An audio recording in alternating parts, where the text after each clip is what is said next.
Salut les gars, j'espère que vous allez bien. Donc, aujourd'hui nous allons parler de la structure de Django. Nous allons continuer avec notre formation et juste pour un rappel, lors de notre vidéo passée, nous avons parlé des prérequis pour pouvoir être prêt à suivre cette vidéo concernant la structure de Django. Sur ces prérequis, nous avons installé Python, première chose. Deuxième prérequis, c'était l'installation d'un éditeur comme Visual Studio Code. Et troisième, c'était l'installation d'un environnement virtuel qui devrait nous aider à isoler notre projet Django. Et d'autres projets, c'est pas seulement le projet Django, d'autres projets peuvent être aussi isolés en utilisant l'environnement virtuel. Donc aujourd'hui, nous allons mettre plus d'appui sur la structure de Django de manière pratique, puisque nous avons déjà parlé de la structure de manière abstraite. Et nous allons créer un projet Django. Nous allons voir la structure par défaut de Django et nous allons vous expliquer comment cette structure se pose et comment elle peut être efficace dans la réalisation d'un projet Django. Mais avant de commencer, j'aimerais m'introduire encore pour les nouveaux. Moi, je m'appelle Niamoudou Yassine, je suis concepteur de systèmes numériques, développeur de Python en utilisant le framework Django et j'ai fait aussi une formation sur le Microsoft Azure, sur les solutions du cloud. Donc, si vous trouvez les contenus ou le contenu de cette chaîne intéressant, n'oubliez pas de vous abonner, de partager surtout le mieux pour avoir à toucher au maximum d'audience que possible, qui aime les contenus enrichissants comme la nôtre. Donc, sans perdre de temps, nous allons créer un projet Django et nous allons regarder la structure de ce projet. Et allons sur notre bureau. Sur notre bureau, je vais faire un clic droit pour créer un dossier. Je vais appeler ce dossier projet Django. Et dans ce dossier, je ouvre le dossier. Dans ce dossier, je vais aller juste ici sur la barre du chemin d'accès. Et je vais saisir CMD, qui veut dire ligne de commande. Ça va ouvrir notre terminal. Et sur le terminal, je vais commencer avec la création de l'environnement virtuel. Bon, pour créer un projet Django, vous devrez d'abord créer un environnement virtuel. Et pour créer un environnement virtuel, c'est primordial d'avoir déjà installé l'environnement virtuel. Donc, nous avons installé l'environnement virtuel lors de notre vidéo passée. Si vous n'avez pas regardé cela, vous pouvez juste retourner et je peux vous rappeler en utilisant la ligne de commande pour installer un environnement virtuel, le virtual env. Dans ça, vous tapez entrée, ça va vous installer l'environnement virtuel. Mais ça ne concerne pas la vidéo d'aujourd'hui. Aujourd'hui, nous allons voir comment créer un projet Django et comprendre la structure de ce projet par défaut. Maintenant, pour créer un projet Django, il va falloir d'abord créer un environnement virtuel. Donc, le code pour créer un environnement virtuel, nous allons utiliser la commande py qui signifie Python. Nous allons dire vim, je pense que c'est -m, vim, et nous allons donner le nom de notre environnement virtuel. Donc, Python -m, environnement virtuel, vim, qui est vim, et le nom de notre environnement virtuel, je peux dire mon environnement, justement env. Maintenant, avant d'exécuter cette ligne de code, vous allez regarder dans ce dossier projet Django et il n'y a rien, n'est-ce pas?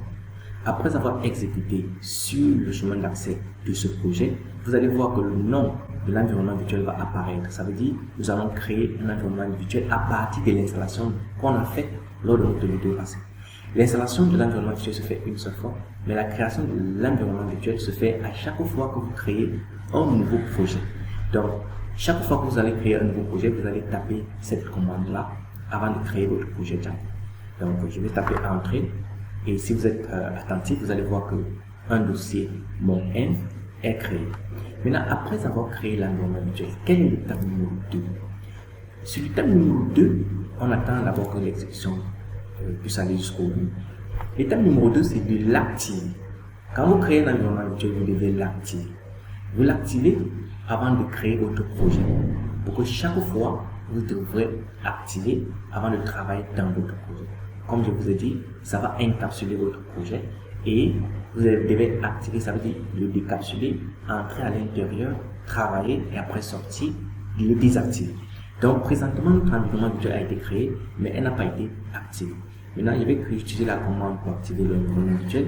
Et la commande se trouve dans le fichier. Si j'ouvre ce fichier, vous allez constater qu'il y a certains fichiers à l'intérieur. Et bon, je peux dire les dossiers et un fichier. Et je vais utiliser le dossier script. Et à l'intérieur du script, il y a un fichier activé qui va nous aider à activer l'environnement virtuel. Donc, je vais juste retourner ici. Et j'ouvre mon terminal. Je suis déjà dans mon inf. Et je vais utiliser le nom mon inf. Je vais faire backslash, je vais utiliser le dossier script, backslash, je vais utiliser le fichier activé pour activer mon environnement virtuel. Si vous regardez ces deux lignes de code, vous allez constater qu'il y a une différence. Celle-ci est activée, celle-ci ne peut pas activer. Maintenant, quand j'active l'environnement virtuel, si je fais pip freeze pour voir avec cette commande, ça va montrer tout ce qui a été installé dans cet environnement virtuel. Nous n'avons rien installé dans l'environnement virtuel, donc on s'attend à ne rien voir. Donc si je tape entrée, vous allez constater qu'il n'y a absolument rien installé dans l'environnement virtuel. Vous constatez que rien n'a été installé dans cet environnement virtuel. Si je désactive mon environnement virtuel en utilisant le même code d'où il y a activé, je mets désactiver, et je tape entrée, vous allez constater que je viens de désactiver mon environnement virtuel. Et si je tape pip freeze pour voir ce qui a été installé hors de l'environnement virtuel, vous allez constater qu'il y a plusieurs installations qui ont eu lieu dans ma machine. Donc vous constatez ça, il y en a plusieurs choses qui ont été installées. Mais quand j'entre dans mon environnement virtuel en activant mon environnement virtuel et en tapant pip freeze, vous allez constater que dans mon environnement virtuel, rien de ceci est présent. Ceci va provenir mon projet d'interagir avec ces dossiers déjà installés dans la machine. Donc vous comprenez comment l'importance d'encapsuler votre projet. Je ne me répéterai plus, c'est important que vous reteniez qu'il faut toujours isoler votre projet en utilisant cette commande de l'environnement virtuel pour prévenir votre projet d'avoir des dépendances avec d'autres projets qui se trouvent dans votre machine.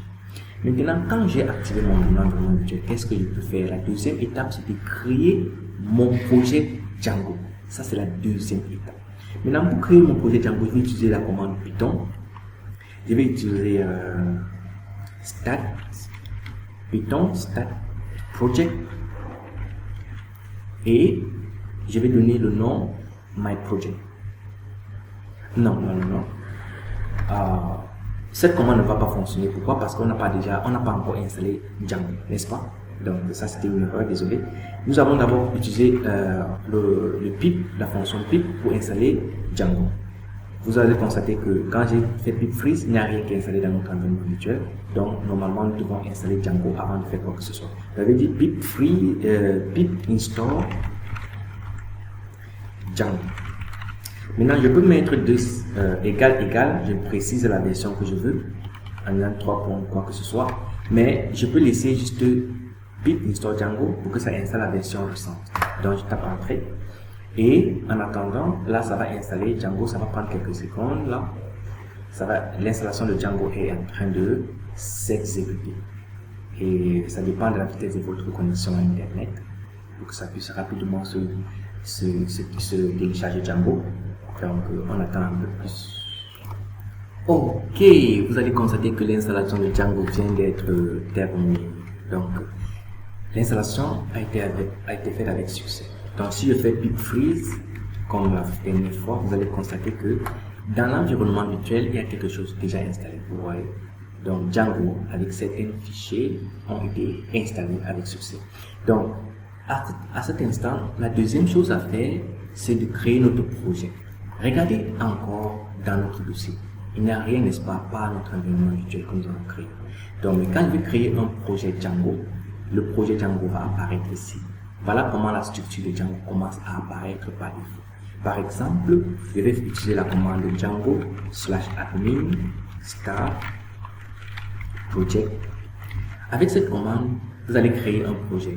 Donc je dis Django/admin start project. Ça veut dire commencer un projet et je donne le nom du projet. Je dis mon projet. Maintenant, je tape entrée.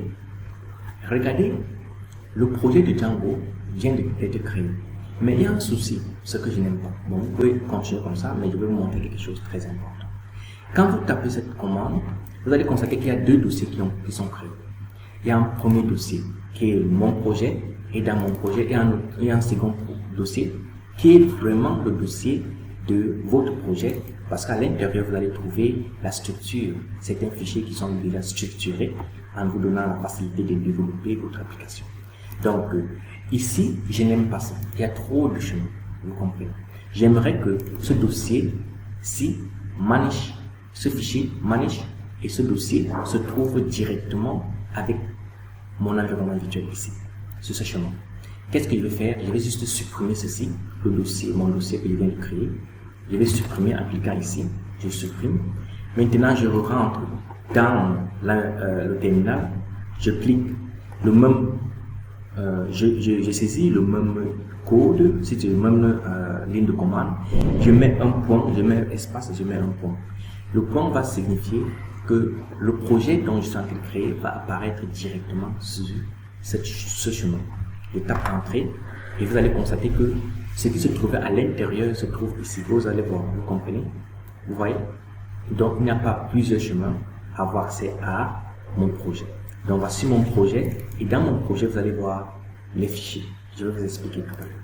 Maintenant, c'est quoi le manage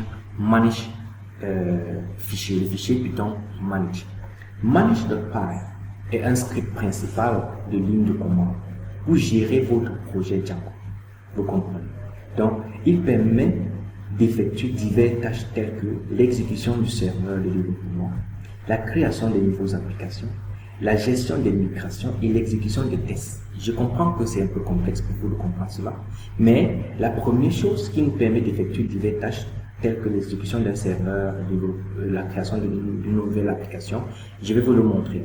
Donc, nous allons utiliser ce fichier pour créer notre projet, notre application, je disais. Pardon. Nous allons utiliser ce fichier pour créer notre application. Nous avons déjà créé notre projet, n'est-ce pas? Maintenant, dans le projet, il y a certains fichiers.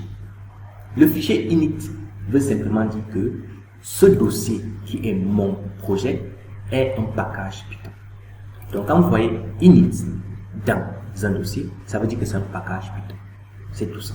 Donc, ce fichier signalise que signale que Python, ce dossier est un répertoire Python. Donc, vous comprenez.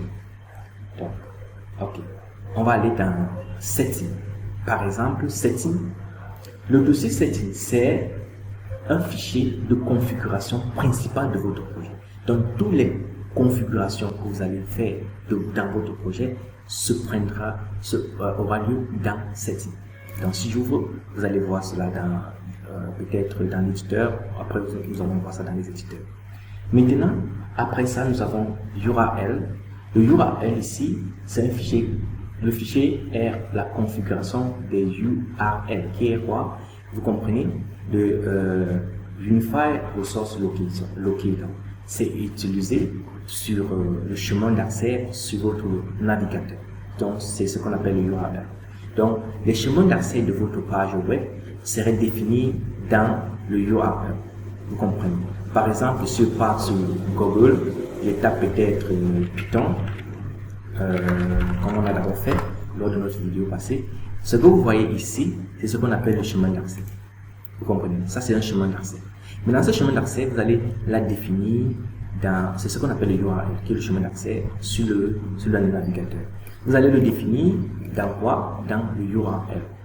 Comprenez? De chaque page de votre application. Maintenant, le WSGI, c'est ce qui est interface. Je pense que c'est Web Server Gateway Interface. Oui. Ça, c'est un fichier de Django qui va nous permettre, c'est un fichier qui nous sert de point d'entrée pour votre application. Donc, c'est un point d'entrée pour votre application lors du déploiement. Donc, lors du déploiement, vous aurez à faire certaines configurations ici pour le déploiement de votre application et ça serait le point d'accès sur votre application. Vous comprenez? Donc, ça va nous servir lors d'un déploiement de notre application. Quand vous allez finir, vous allez maintenant vouloir passer en production. Ce fichier serait très important. Maintenant, nous avons laissé ce fichier ASG. C'est optionnel pour Django. C'est pour ça que je n'ai pas parlé de ça. Mais c'est Asynchronous Web Server Gateway Interface. Donc ça gère les... Je dirais que en Django, si vous, par exemple, si vous utilisez Django Channel pour des tâches asynchrones comme WebSocket, ce fichier sert de point d'entrée pour votre application. Donc, les communications asynchronous. J'espère que vous comprenez le concept d'asynchronous communication. Asynchronous communication, c'est moi. Donc, cela va vous permettre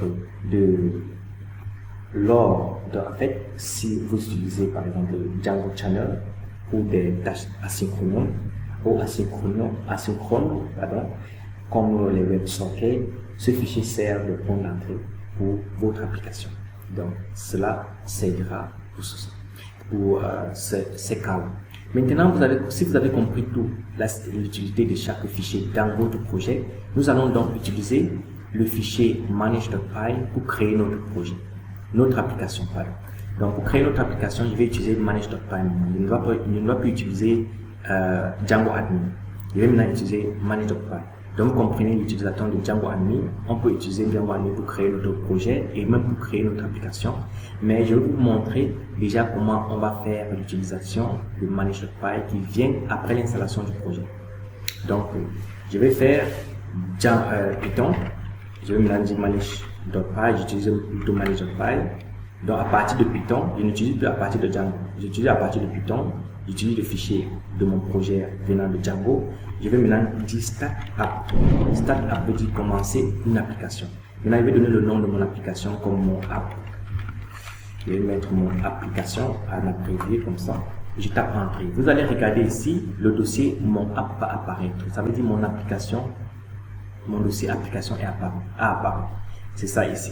Maintenant, quand j'ouvre ce dossier, vous allez aussi constater que dans ce dossier, il y a plein d'autres fichiers et il y a même un autre dossier de migration. Ce dossier, à l'intérieur, vous allez voir init, qui veut simplement dire que c'est un package en Python. Vous allez voir init, qui veut simplement dire que ce dossier, mon app, est un package en Python. Le package de Python. Voilà. Donc, avec migration, ça va nous aider à migrer les changements que nous avons faits sur notre base de données.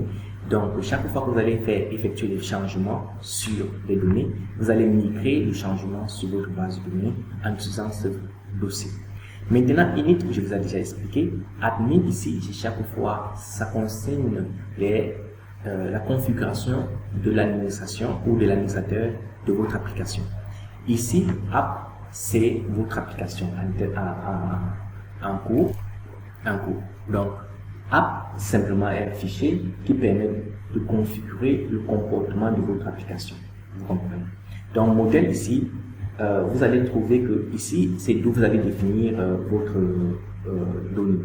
Donc, ce fichier définit le modèle de données de votre application en utilisant le ORM que je vous ai d'abord parlé, Object Relational Map. Donc, cela va juste définir le modèle de données de votre application qui va définir aussi en quelque sorte le modèle de votre base de données.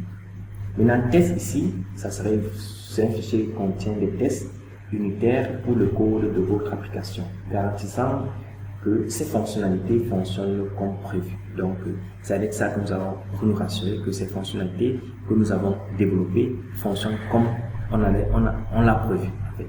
Maintenant, le view, ici, le fichier view définit la vue. Donc, c'est notre prochaine vidéo, n'est-ce pas? Donc, notre prochain module, c'est le module 2 qui va parler de la vue. Donc, dans cette vidéo, nous allons parler plus de la vue qui est view et vous allez voir l'utilité de view. Donc, c'est comme un contrôleur dans les autres modèles d'architecture comme MVC, qui est modèle view controller. Mais n'oubliez pas qu'ici, avec Django, l'architecture c'est MVT, qui est le modèle view template. Maintenant, le view agit comme un contrôleur. Ça va interagir entre la base de données. Ça va interagir entre la base de données et l'interface du client. Donc, si vous avez aimé cette vidéo, n'oubliez pas de laisser un pouce bleu. La vidéo est un peu longue parce qu'il c'était nécessaire que vous compreniez la structure par défaut de Django. Il y a d'autres structures telles que les fichiers que forme, que nous allons voir, mais cela nous allons créer nous-mêmes. Mais les configurations sont déjà faites à l'arrière-plan de Django. Nous avons les autres comme par exemple les fichiers de médias et de photos comme chaque image que vous aurez, vous allez définir cela dans votre application. Mais voici la structure par défaut. Donc nous avons vu chaque module de cette structure de Django. Donc dans notre prochaine vidéo, nous allons passer directement à la vue qui se trouve dans l'application de Django. Nous allons comprendre comment cette vue fonctionne et pas à pas, vous allez comprendre comment chaque module va apporter sa contribution dans le développement de votre application. Donc, je vais m'arrêter là pour ne pas faire cette vidéo vraiment très longue. Si vous avez trouvé ce contenu intéressant, si vous avez des problèmes, si vous avez des questions, n'hésitez pas de me faire part en commentaire. Et si vous avez d'autres préoccupations, écrivez-moi cela en commentaire. N'oubliez pas de vous abonner si vous ne l'avez pas encore fait et de partager surtout le lien pour que ça puisse toucher le maximum de l'audience possible qui aime notre travail. Comme je vous ai dit, on va aussi faire dans le cloud computing bientôt. Les vidéos sont en train de se préparer. On va aussi faire dans la conception des systèmes numériques tels que utiliser Arduino, utiliser les microcontrôleurs tels que les PIP.